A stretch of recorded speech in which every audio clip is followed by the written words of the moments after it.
नमस्कार दोस्तों, अजय विद्या ज्ञान के ऑनलाइन कोचिंग प्लेटफॉर्म पर आप सभी का बहुत बहुत हार्दिक स्वागत करता हूं। मैं आपका अपना अजय भैया। आज का ये वीडियो मेरे उन सभी छोटे भाई बहन के लिए होने वाला है जो 1 दिसंबर को विद्या ज्ञान स्कूल प्रारंभिक लिखित परीक्षा देने जाने वाले हैं। देखिए, पूरे उत्तर प्रदेश में विद्या ज्ञान स्कूल की जो परीक्षा है 2025 के लिए, वो 1 दिसंबर को होने वाली है। अब इस परीक्षा में बहुत सारे स्टूडेंट्स पार्टिसिपेट करने वाले हैं, यानी कि भाग लेने वाले हैं या फिर पेपर को देने वाले हैं। एक ही बात है, मेरा ये वीडियो उन सभी दोस्तों के पास पहुंच जाएगा जो कल यानी कि 1 दिसंबर को विद्या ज्ञान स्कूल की परीक्षा देंगे। सभी को ये वीडियो पूरा देखना है, एंड तक देखना है, क्योंकि इस वीडियो में मैं आप सभी को कुछ इंपॉर्टेंट इन्फॉर्मेशन देने वाला हूं कि क्या चीजें विद्या ज्ञान स्कूल की परीक्षा देते समय ध्यान में रखनी चाहिए, तभी आपका सिलेक्शन विद्या ज्ञान स्कूल में हो पाए। अगर आप मेरे बारे में नहीं जानते, जो लोग मेरे को पहले से जानते हैं उनको अच्छे तरीके से पता होगा कि मैं खुद विद्या ज्ञान स्कूल और नवोदय विद्यालय जैसी परीक्षाओं को पास कर चुका हूँ और अपने यूट्यूब चैनल के माध्यम से आप सभी की तैयारी और आपको गाइडेंस प्रोवाइड करता हूँ, ताकि आपका भी विद्या ज्ञान स्कूल या फिर नवोदय विद्यालय जैसी परीक्षाओं में सिलेक्शन हो पाए। तो चलिए वीडियो को शुरू करते हैं। तो यहाँ पर सबसे पहले मैं एक बात मैं आपको बता दूंगा। देखिए, विद्या ज्ञान स्कूल प्रारंभिक लिखित परीक्षा में जो भी बच्चे परीक्षा देने जाने वाले हैं उनकी तैयारी अच्छे से हो गई होगी, ठीक है। अगर आपने हमारा विद्या ज्ञान स्कूल का बाहुबली बैच ज्वाइन किया था तो आपको वहाँ पर सारी चीजें मिल गई होंगी जो भी वर्थ इट है, मतलब जो भी पढ़नी चाहिए या फिर जो एग्जाम में पूछा जाता है। अगर उसके अलावा आपने घर पर तैयारी की है, कहीं से भी तैयारी की है, तो बहुत अच्छी बात है। परीक्षा का दिन आ चुका है, अब आपकी तैयारी का दिन है कि मतलब आपके रिजल्ट का दिन है, मतलब आप परीक्षा में कितना कुछ करके आओगे, वो आपके ऊपर मैटर करता है। फिलहाल इस वीडियो को बनाने का मेरा एक ही मकसद है, जो भी माता पिता इस वीडियो को देख रहे हैं या फिर बच्चे इस वीडियो को देख रहे हैं, आपको जो चीजें मैं बताऊंगा वो अब आपको ध्यान रखनी है। सबसे पहले यहाँ पर मैं आपको शुरू करता हूँ वीडियो को। देखिए, जब आप परीक्षा देने जाओगे तो आपको क्या क्या चीजें ध्यान रखनी है। सबसे पहले आपके पास प्रॉपर डॉक्यूमेंट होना चाहिए। मैं फिर से एक बार काउंट करा रहा हूँ, आपके पास अच्छे से डॉक्यूमेंट होना चाहिए जो विद्या ज्ञान स्कूल के एग्जाम सेंटर में काम आने वाले हैं। जैसे कि मैं आपको बता देता हूँ, देखिए सबसे इंपॉर्टेंट आपका विद्या ज्ञान स्कूल का प्रवेश पत्र है, एडमिट कार्ड। वो एडमिट कार्ड आप सभी को लेकर जाना है और हो सके तो एडमिट कार्ड ओरिजिनल ही लेकर जाइएगा। ओरिजिनल जो एडमिट कार्ड है वही आपको लेकर जाना है साथ में, और आपके साथ में आपका आधार कार्ड होना जरूरी है। आधार कार्ड भी आपको लेकर जाना है, ये बात आपको ध्यान रखनी है। प्रवेश पत्र, आधार कार्ड और ब्लू या ब्लैक पेन, ठीक है। ब्लू या ब्लैक पेन में से ब्लू या ब्लैक पेन ओयामासिक भरने वाला पेन होना चाहिए, वो आपको लेकर जाना है, ठीक है। जेल पेन आप मत लेकर जाना। अगर आप जेल पेन से ओयामासिक भरोगे तो ओयामासिक चेक नहीं होती है, केवल अगर आप ब्लू पेन से भरोगे वही है ओयामासिक चेक होगी। और ब्लैक पेन वाली, ब्लू या ब्लैक पेन, इनमें से आप कोई सा भी पेन लेके जा सकते हैं, लेकिन जेल पेन नहीं लेके जाना है ओयामासिक भरने के लिए, ये बात आपको ध्यान रखनी है। और हाँ, अभी ये जो भी चीजें मैंने बताई है, जैसे कि प्रवेश पत्र लेकर जाना ये कंपलसरी है। Admit card admit card English में कहते हैं, विद्या ज्ञान स्कूल का जो प्रवेश पत्र एडमिट कार्ड वो लेकर जाना है। अपना आधार कार्ड आपको लेकर जाना है, ओके। एंड तीसरे नंबर पे जो मैंने अभी आपको पेन बताया वो आपको लेकर जाना है। वाटर बोतल आप कैरी कर सकते हो पानी के लिए, ठीक है। उसके बाद यहाँ पर क्या चीजें जो आपको बच्चों को माइंड में रहता है कि घड़ी ले जा सकते हैं फिर नहीं, तो घड़ी आप, मैं तो बोलूंगा कि ना लेके जाओ तो ही बेटर है, ठीक है। नॉर्मल घड़ी आप पहन सकते हो, स्मार्ट वॉच बिल्कुल ही अलाउ नहीं करते हैं, ये तो आपको पता है। स्मार्ट वॉच आपको पता होगा, वो टच वाली जो वॉच होती है जो बच्चे पहनते हैं, आपको सभी को पता है, सब पढ़ लिख रहे हैं, सभी स्टूडेंट्स ही है ना, माता पिता को भी पता है। मैं तो आपको यही बोलूंगा कि आप नॉर्मल घड़ी पहन के जाओ, जिससे कि आपको टाइम पता चलता रहे, ठीक है। डिजिटल वॉच मत लेके जाइएगा, केवल नॉर्मल घड़ी होनी चाहिए, ऐसे उसमें टाइम पता चलता रहे, बस वही है, ठीक है। स्मार्ट वॉच नहीं होगी, अलाउड नहीं है, वो बाहर ही निकलवा लेंगे। अगर आप पहन के भी जाओगे, मैं तो कह रहा हूँ पहन के ही मत जाना, तो ही अच्छा रहेगा। और स्मार्ट वॉच मत लेके जाना बिल्कुल भी। और पानी की बोतल आप ले जा सकते हो, ओके। एंड यहाँ पर एक जो इंपॉर्टेंट चीज है, जो भी बच्चे गलतियां करते हैं मैं आपको बता देता हूँ। देखिए, कैलकुलेटर वगैरह नहीं लेके जाना है। बच्चे कई बार होते हैं, कई सेंटर्स में मैंने देखा है, मैं खुद विजिट करता हूँ, कभी कभी जाके देखता हूँ, तो बच्चे जो घड़ी पहन के जाते हैं, कैलकुलेटर उस पर बना रहता है, तो वो भी आपको नहीं पहन के जानी, वो तो बिल्कुल ही अलाउड नहीं है, ठीक है। कैलकुलेटर वगैरह चीजें ये अलाउड ही नहीं है। अब ये तो नॉर्मल चीजें हो गई हैं, ये मुझे कुछ बतानी सी वीडियो शुरू करने से पहले। वीडियो तो काफी टाइम का शुरू हो गया, लेकिन ये चीजें बतानी बहुत जरूरी है आप सभी के लिए, क्योंकि बच्चे गलतियां कर देते हैं। अब विद्या ज्ञान स्कूल की जो परीक्षा है 1 दिसंबर को, उस परीक्षा में मेरी ये बातें ध्यान रख लेना। सबसे पहली बात तो मैं आपको ये बता रहा हूँ, देखिए विद्या ज्ञान स्कूल का जब पेपर आए आपके सामने, जब आप परीक्षा में बैठोगे आपके सारे डॉक्यूमेंट वेरिफिकेशन करके, तब आपके पास जो परीक्षण पुस्तिका है वो आपको मिल जाएगी, ठीक है। परीक्षण पुस्तिका का मतलब है जो विद्या ज्ञान स्कूल का पेपर है वो आपको मिल जाएगा। पेपर आपके आप जैसे ही वहां पर बैठोगे, या तो आपके बेंच पर रखा रहेगा। अब यहाँ पर एक बात ध्यान रखिए, जो सीटिंग प्लान है, यानी कि सीटिंग प्लान मतलब क्या होता है कि आपको किस तरीके से क्लास में बैठाया जाएगा वो आप थोड़ा जान लीजिए। देखो आपको क्या है, आपको चिंता नहीं करनी। जब आप एग्जाम सेंटर पे पहुंच जाओगे तो वो खुद आपको एग्जाम सेंटर में किस रूम में जाना है, किस नंबर में जाना है, वहां पर वो आपको खुद लेके जाएंगे। बहुत सारे बच्चे कंफ्यूज हो जाते हैं। जैसे नवोदय के पेपर में क्या होता है कि वो लिस्ट लगा देते हैं, लेकिन बच्चे को पता नहीं पड़ पाता कि भाई कौन से रूम में जाना है, किस सीट पे बैठना है। इस चीज की आपको चिंता नहीं करनी है।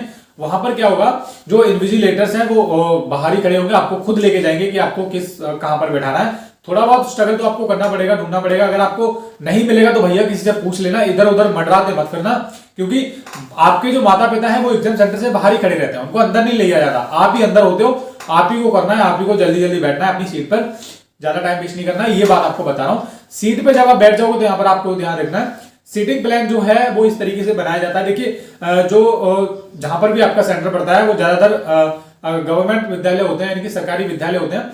वहां पर किसी विद्यालय में या तो कुर्सियां रहती हैं, ज्यादातर मैंने जब 2019 में पेपर दिया था तो मेरे जो सेंटर पड़ा था बिसौली में पड़ा था, वहां पर बेंच थे। अब अगर आपके पास बेंच होंगे तो आपको ध्यान रखना है, एक बेंच पे 2 बच्चे बैठेंगे।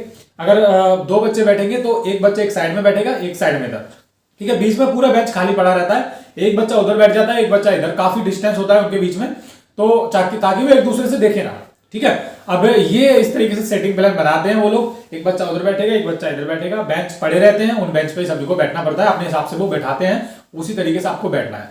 अब यहाँ पर इंपॉर्टेंट चीज ये है, मैं पूरा एग्जाम का बता रहा हूँ आपको, यही आप सब अभी आपके साथ होगा।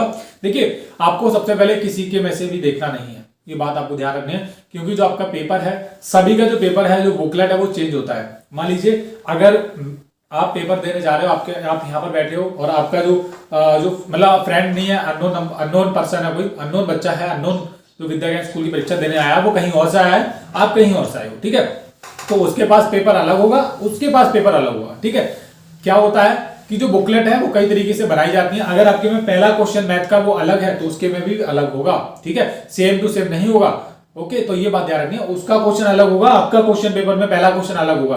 तो आप सोच रहे हैं कि आपका पहला क्वेश्चन नहीं हो रहा है तो आप उसके में से देख लो कि उसने क्या भरा है और आप भर लो ऐसे करके, तो गलत हो जाएगा। ये चीज मैं आपको बताने की कोशिश कर रहा हूं, देखना किसी से बिल्कुल नहीं है। अब जो इंपॉर्टेंट चीज है वो मैं आपको बता रहा हूं। देखिए विद्या ज्ञान स्कूल की परीक्षा में नेगेटिव मार्केटिंग नहीं होती है। 100 क्वेश्चन आएंगे, पूरे के पूरे क्वेश्चन करके आने हैं, ठीक है। ये मत सोचना है कि मैं तुक्का लगाऊंगा तो गलत हो जाएगा, मेरे सही वाले गलत हो जाएंगे। नेगेटिव मार्केटिंग नहीं होती है, तुक्का लगा के आना बस, कोई दिक्कत नहीं अगर आपके क्वेश्चन नहीं आ रहा है। अब पेपर को करना कैसे है आप ये दोनों देखो। अगर आपने पेपर स्टार्ट किया करना, सबसे पहले आपको ओएमआर सीट अच्छे तरीके से भरनी है, ये बात आपको ध्यान रखना है। ओएमआर सीट में अगर आप कुछ गलती कर दोगे तो भैया कुछ नहीं होने वाला है, सारी की सारी पढ़ाई मिट्टी में बर्बाद हो जाएगी, ये बात मैं आपको बता रहा हूँ। तो ओएमआर सीट भरने वाला अगर आपने नहीं वीडियो देखा है तो यूट्यूब पर जाकर सर्च करो विद्या ज्ञान स्कूल का ओएमआर सीट कैसे करें, ओएमआर सीट कैसे भरें बाय अजय विद्या ज्ञान, आपको हमारा वीडियो मिल जाएगा, मैंने अच्छे तरीके से वहां पर बताया है। अभी देख लो, 10 मिनट का वीडियो होने वाला है, देख लोगे काम आ जाएगा, ठीक है। ओएमआर सीट में कोई गलती कर दोगे तो भैया कोई नहीं आपको रोक सकता फेल होने से। ओएमआर सीट में ही गलती कर दोगे तो चेक कहां से होगी ओएमआर सीट, तो भरना कैसे वो वीडियो देख लेना सबसे पहले तो, ठीक है। अब इंपॉर्टेंट ये है, जरूरी ये है आपको ये जानना कि देखो जब आप पेपर देने बैठोगे तो सारे क्वेश्चन आपको अटेम्प्ट करने हैं, यानी कि 100 के 100 क्वेश्चन पूरे करने हैं, ओके। अब कितने नंबर पर सिलेक्शन होगा वो तो मैं आपको जैसे आपका पेपर हो जाएगा उसके बाद जस्ट आपको मैं वीडियो बना के बता दूंगा एग्जैक्ट कि कितने नंबर लाने पर बच्चों का सिलेक्शन हो जाएगा। करना कुछ नहीं है, चैनल को सब्सक्राइब करके रखना है उसके लिए।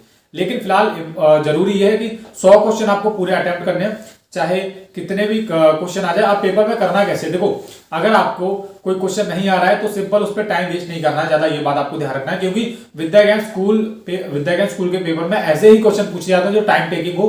केवल माइंडसेट का सब खेल है, जितना आप ध्यान से पेपर को करोगे, ठीक है, उतना ही टाइम लगेगा। मैं ये नहीं बोल रहा कि ध्यान से नहीं करना है, ध्यान से करना है। एक क्वेश्चन पर ज्यादा समय नहीं देना है, 1 मिनट से ज्यादा समय तो देना ही नहीं है, ठीक है। अगर हो रहा है तो हो रहा है, नहीं हो रहा है तो भाई इसका दिमाग में लगाओ कि ये हो सकता है, उस पर लगाओ आगे। ऐसा नहीं कि छोड़ना है, छोड़ना भी नहीं है, क्योंकि पूरे पेपर में आप जब आप देखोगे करोगे इसको सॉल्व, मैंने किया हुआ है पास, मेरे को पता है, ठीक है। पूरे पेपर को आप जब सॉल्व करते रहोगे तो और ये जो चीजें और डाइवर्ट होती रहेंगी, ठीक है, और डिफिकल्ट होती रहेंगी। आपका दिमाग एक तरीके से पॉज हो जाएगा, काम ही करना बंद कर देगा कि होगा क्या। वैसे बहुत ईजी आएगा, जिन लोगों ने पढ़ा है उनको ईजी ही लगेगा, ठीक है। लेकिन कुछ क्वेश्चन ऐसे होते हैं जो टाइम टेकिंग होंगे, बहुत सारे आपको अच्छे तरीके से वो टाइम ले लेंगे, लेकिन होंगे फिर भी नहीं, गलत आता रहेगा। तो मैं ये बोलूंगा कि टाइम ज्यादा वेस्ट नहीं करना है पेपर में, बस कंटिन्यू अगर क्वेश्चन आ रहा है तो करो, नहीं तो अगले क्वेश्चन पे उस पर टिक मारो कि ये इसका हो सकता है, भरो या में और अगले क्वेश्चन पे बढ़ जाओ। यही बोल रहा हूं कि टाइम ज्यादा नहीं लगाना है, क्योंकि क्वेश्चन पेपर को पूरा सॉल्व करने के चक्कर में बच्चे मुश्किल से 60-70 ही क्वेश्चन कर पाते हैं। कोई कोई होता है जो 80 तक 80-90-100 तक क्वेश्चन पहुंच पाता है ना। तो ये चीजें मैं आपको फिर से बता रहा हूं कि विद्या ज्ञान स्कूल का पेपर मतलब देने जाओगे आप तो ये बात ध्यान रखना है कि पूरे के पूरे 100 क्वेश्चन करके आने हैं। समय बहुत कम होता है, ठीक है, समय अच्छा खासा होता है। उस समय में मैं 2 पेपर सॉल्व कर दूंगा विद्या ज्ञान स्कूल के, कहीं से भी बना के दे देना मेरे को, उससे पहले ही कर लूंगा, ठीक है, 3 भी कर दूंगा मैं। लेकिन जो बच्चे हैं, जो 5वीं क्लास के बच्चे हैं, उनका दिमाग कितना ही चलेगा ये आपको भी बात ध्यान रखनी है। कितना वो कैलकुलेट करेंगे, कितनी कैलकुलेशन करेंगे, कैसे करेंगे, वो तो आप सभी को पता ही है ना, आप सभी बच्चे हो अभी, ठीक है। तो आप एक बात ध्यान में रख लो कि अजय भैया ने क्या बोला था कि पेपर में पूरे 100 क्वेश्चन सॉल्व करके आने हैं। देखिए 100 क्वेश्चन आप सॉल्व करके आओगे तो आप मान लीजिए आपका सिलेक्शन पक्का होने वाला है, क्योंकि अगर आप 50, 60, 70 क्वेश्चन नहीं तक ही पहुंचोगे तो आप मान लो 20-25 तो आपकी उसमें गलतियां निकलेंगी, 40-50 नंबर पे कहां सिलेक्शन हो जाएगा। तो 100 क्वेश्चन अगर आप करके भी आते हो तो थोड़ा सा चांसेस रहता है कि हाँ भाई सिलेक्शन मेरा हो पाएगा, क्योंकि मैं 100 क्वेश्चन करके आया हूं, ठीक है। एक क्वेश्चन पर डटे नहीं रहना कि मैं तो करके ही मानूंगा, इसको करके आगे बढ़ूंगा, नहीं, ऐसा नहीं करना, ये गलती मत करना, ठीक है। मानते हैं आप होशियार हो, इंटेलिजेंट हो, आप कर लोगे उस क्वेश्चन को, ऐसा नहीं है, लेकिन वहां पर आपका टाइम मैनेजमेंट करना है, टाइम मैनेजमेंट का ध्यान ज्यादा रखना है, टाइम को मैनेज करना है, ठीक है। ये नहीं कि भाई मैं करके ही मानूंगा, हो रहा है तो हो रहा सही है, नहीं तो अगले क्वेश्चन पे बढ़ो, उसका आंसर मारो कि ये हो सकता है, भरो या सीख में अगले क्वेश्चन पे बढ़ जाओ। तो ये चीजें हैं जो आपको ध्यान में रखनी है विद्या ज्ञान स्कूल के बारे में। अब यहाँ पर अब आपको एक बात बता देता हूँ, देखिए सभी को बेस्ट ऑफ लक है जो विद्या ज्ञान स्कूल का कल पेपर देने वाले हैं, मेरी तरफ से, अजय भैया की तरफ से। अब थोड़ा सा आप ध्यान रखिए, देखिए जब आप परीक्षा केंद्र पे जाओगे, यानी कि 1 दिसंबर को पेपर देने जाओगे, जिस दिन उठते हो टाइम से उठना है सुबह, ठीक है। मैं आपको बता रहा हूँ, देखिए सर्दियां चल रही हैं, जो भी पूजा पाठ आप करते हो, पूजा पाठ आप कर लीजिए, माता पिता के चरणों में जाने से पहले उनका माथा टेकिए, यानी कि प्रणाम कीजिए उनको, ठीक है। और मैं भी प्रे कर रहा हूँ भगवान से कि जो भी जिन बच्चों ने मेहनत की है उन सभी को मेहनत का फल मिले, उनका सिलेक्शन विद्या ज्ञान स्कूल में हो। लेकिन आपको ये बात ध्यान रखनी है कि सर्दियां चल रही हैं तो घर से जाने से पहले मोटे कपड़े पहन के जाना। आप देखो मैं वीडियो बना रहा हूँ बंद कमरे में, हीटर चल रहे हैं 2-2, है ना, हीटर चल रहे हैं और भी बहुत सारी फैसिलिटी है घर में, लेकिन तब भी मैं ये टाइप की वीडियो बना रहा हूँ। इसका मतलब है कि भाई सर्दियां आ चुकी हैं, आपको भी कुछ ना कुछ पहन के ही जाना है, तो पहन के जाना है। और आपको बेस्ट ऑफ लक, मिलते हैं एक और नई वीडियो में।